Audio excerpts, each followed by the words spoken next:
Hello दोस्तों, welcome to my evergreen garden. तो मेरे गार्डनिंग मित्रों, कैसे हैं आप सब और कैसी चल रही है आपकी गार्डनिंग। आशा करती हूँ सभी स्वस्थ होंगे और गार्डनिंग भी एकदम मस्त चल रही होगी। सितंबर का फर्स्ट वीक है, काफ़ी बारिश हो रही है, लेकिन इन सब के बीच ये एक अच्छी बात है कि गार्डन में खिल रहे हैं काफ़ी सारे फूल। ये खूबसूरत सा फूल का पौधा बालसम का है। इसमें काफी अच्छे फ्लावरिंग हो रही हैं। इसके अलावा हिबिस्कस पे काफी ज्यादा फ्लावर्स आ रहे हैं। विनका तो सदाबहार है, हमेशा ही फ्लावरिंग में रहता है। और बाकी पौधे भी काफी अच्छी फ्लावरिंग कर रहे हैं। बहुत अच्छी ग्रीनरी बनी हुई है अभी गार्डन में।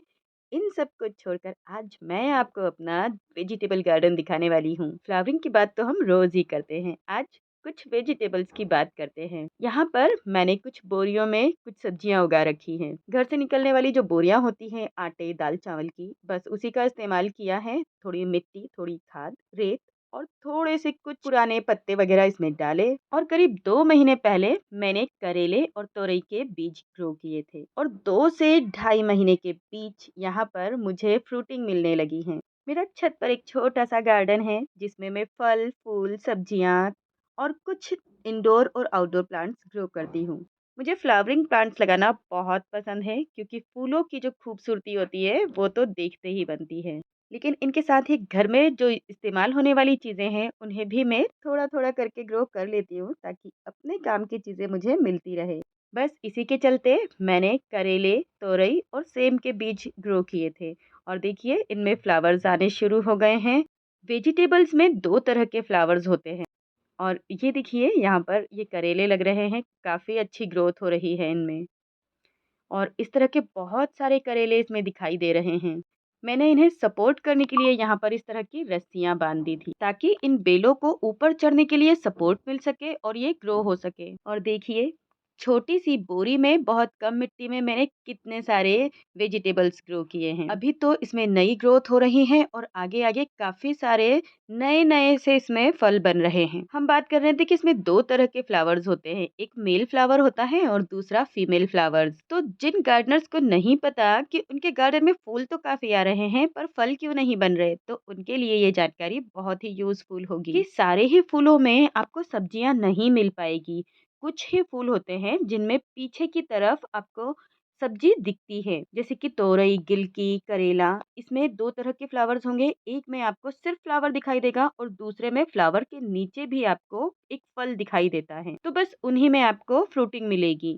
देखिए मेरे करेले और सेम के पौधे कितने ज्यादा हेल्दी हैं और इनमें काफी सारे मेल और फीमेल फ्लावर्स भी हैं और यहाँ पर काफी फ्रूट्स भी बन रहे हैं। कुछ तो हार्वेस्टिंग के लिए तैयार हैं और कुछ को मैं अभी नहीं तोड़ूंगी, कुछ समय बाद ही तोड़ूंगी। ये देखिए यहाँ पर तोरई लग रही है।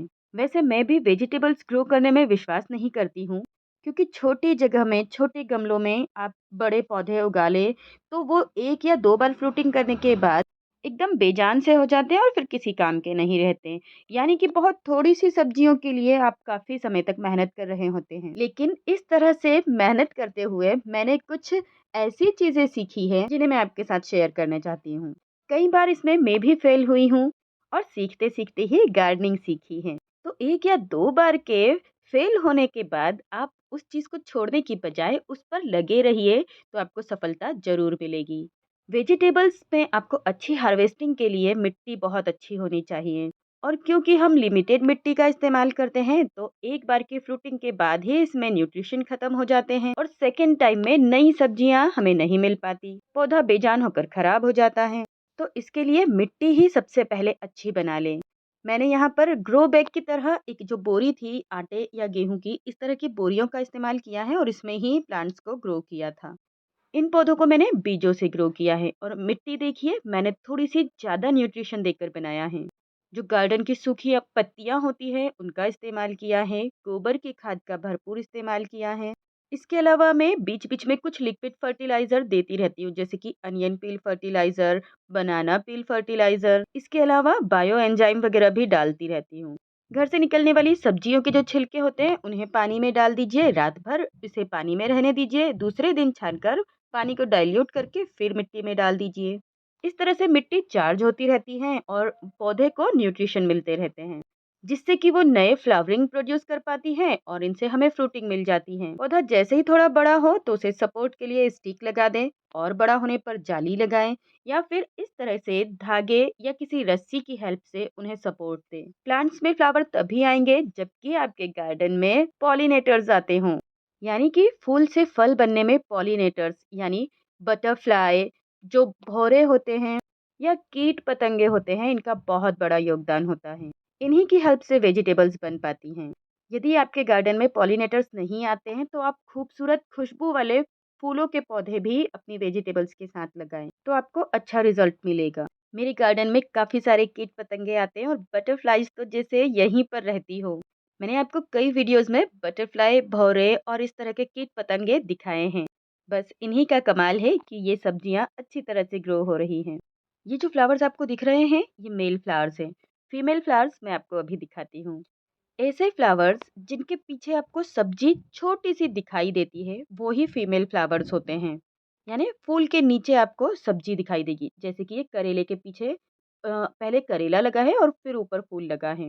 तो इस तरह से ही आपको पता चलेगा कि कहाँ पर सब्जियां उगेगी और कौन से फूल मेल फूल हैं जो कि आपको फ्रूटिंग नहीं दे सकते। पौधे को घना बनाने के लिए इसकी पिंचिंग करनी जरूरी है। जब पौधा 1 से 2 फीट का होता है तो आप थोड़ी थोड़ी दिनों के बाद इसमें पिंचिंग करते रहिए ताकि ये साइड ब्रांचेस बनाती रहें, क्योंकि साइड ब्रांचेस पर ही आपको फीमेल फ्लावर्स ज़्यादा मिलेंगे और ज़्यादा ब्रांचेस होने पर ज़्यादा फ्रूटिंग भी होगी। पेस्ट का अटैक होता है तो आप कोई ना कोई पेस्टिसाइड जो कि होममेड और नेचुरल हो उनका इस्तेमाल कर सकते हैं। पौधे को हमेशा साफ सुथरा रखें। नीचे ऊपर जो खराब हुए पत्ते होते हैं, पीले हो जाते हैं, उन्हें हटाते रहें ताकि पौधे को हवा मिल सके और उसमें फंगस ना लगे। कई बार पत्तों पर कुछ छोटे छोटे से जो कीड़े मकोड़े होते हैं वो आ जाते हैं, तो आप इन पत्तों को हटा दें ताकि ये प्रॉब्लम पूरे पौधे को खराब ना कर सके। ऐसा करना बहुत ही ज़रूरी है। यदि हम इन इंसेक्ट्स को नहीं हटाएंगे तो ये अपनी जनसंख्या को बढ़ाते रहेंगे और हमारे प्लांट को खराब कर देंगे। तो चलिए हम अपने करेले हार्वेस्ट कर लेते हैं। मुझे अपने पौधे से करीब आधा किलो करेले एक बार में मिले हैं और इसके बाद भी कुछ करेले मैं इसमें छोड़ दे रही हूँ जो बाद में तोड़ूंगी, क्योंकि ये अभी छोटे हैं। और हाँ, हार्वेस्टिंग करने के बाद मिट्टी में आपको थोड़ा सा पोषण देना होगा। वो आप कैसे दे सकते हैं? इसके लिए थोड़ी मिट्टी लें, इसमें आप गोबर की अच्छी तरह से सड़ी हुई खाद लें, दोनों का मिश्रण बनाएं और मिट्टी में जड़ के पास इसे अच्छी तरह से डाल दें। ये धीरे धीरे पौधे को पोषण देती रहेगी जिससे फिर नए फ्लावर्स आएंगे और फिर नई सब्जियां आपको मिल सकेगी। इससे पहले भी मैंने इससे कुछ करेले हार्वेस्ट किए हैं। एक साथ बहुत ज़्यादा तो नहीं, पर एक-एक, दो-दो करके मैं इन्हें तोड़ लेती हूँ। अब आप सोचेंगे 1 या 2 करेले का आप क्या कर सकते हैं? मैं इनका ताज़ा जूस बना लेती हूँ। तो ये देखिए मैंने यहाँ पर ये करेले हार्वेस्ट किए हैं और ये लगभग आधा किलो के लगभग होंगे। घर के एकदम ताज़ा सब्जी की बात ही अलग होती है, क्योंकि इन्हें हमने खुद ही बीजों से उगाया है, बड़े होते देखा है और हमारे सामने ही ये बड़ी होती हैं, तो हमें इससे एक अलग ही लगाव होता है।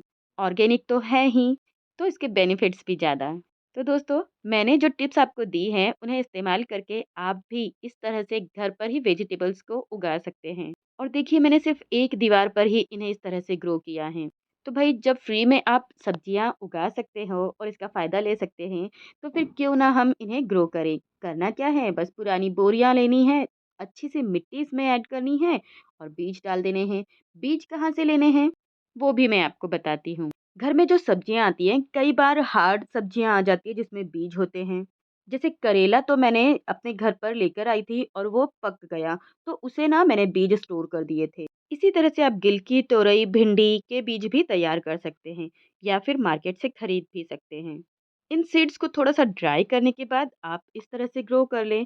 देखिए मेरे छोटे-छोटे से पौधे मैंने उगाए थे। ये पुराना वीडियो है जब मैंने इन्हें ग्रो किया था।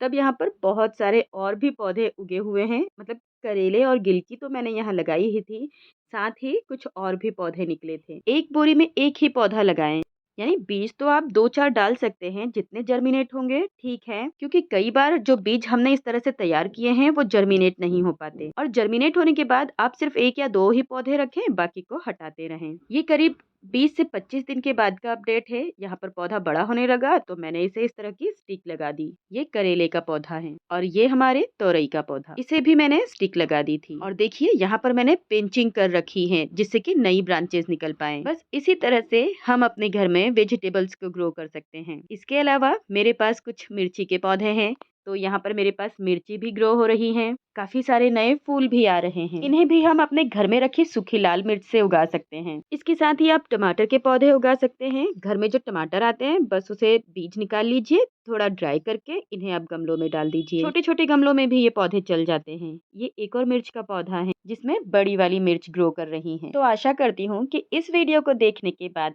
आप भी घर पर वेजिटेबल्स ग्रो करने की सोचेंगे ही। तो भाई सोचिए नहीं, अभी भी समय है। आप इन सब्जियों को अभी भी ग्रो कर सकते हैं ताकि आपको सर्दियों में इनकी हार्वेस्टिंग मिल सके। मैंने इन्हें जुलाई अगस्त में ग्रो किया था, आप अभी भी ग्रो कर सकते हैं। तो अब देर क्यों, चलिए उठिए और इन प्लांट्स को ग्रो कर लीजिए। बहुत ज्यादा मेहनत नहीं करनी है, सिंपल तरीके से ही गार्डनिंग की शुरुआत की जा सकती है। तो दोस्तों आज की जानकारी आपको कैसी लगी? जरा सी भी यूजफुल लगी है तो प्लीज वीडियो को लाइक जरूर कीजिए और अपने ही जैसे किसी गार्डनिंग फ्रेंड के साथ इस जानकारी को शेयर भी कर सकते हैं। और गार्डनिंग करना आपको पसंद है तो भाई जुड़ जाइए हमारे साथ हमारे चैनल एवरग्रीन गार्डन पर। इसे सब्सक्राइब करके। तो चलिए मिलते हैं अगले वीडियो में किसी नई जानकारी के साथ। तब तक के लिए बाय एंड हैप्पी गार्डनिंग।